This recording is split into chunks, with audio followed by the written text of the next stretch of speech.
რაჭა-ლეჩხუმისა და ქვემო-სვანეთის გუბერნატორმა გოგი ჭელიძემ მტიცარჯერში მდინარე ცხენისწყალზე მიმდინარე ხიდის მშენებლობა და ნაპირსამარხის სამუშაოები დაათვალიერა.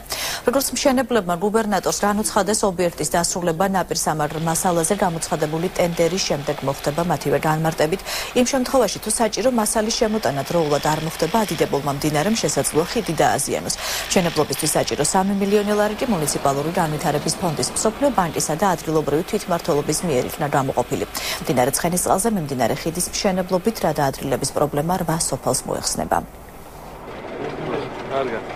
აუცილებლად საჭიროებას წარმოადგენს, რომ იქნეს შეთანხმება მიღწეული რეგიონული მართვის და ინფრასტრუქტურის სამინისტროსთან მათი დახმარებით, რომ გაიხსნას კარიერი, რომელიც მდებარეობს 12-15 კილომეტრის დაშორებით და იქიდან ძალიან სწრაფად შეძლონ მშენებლობა მოიტანონ ქვა, რათა გამაგრონ ნაპირსამეგრი.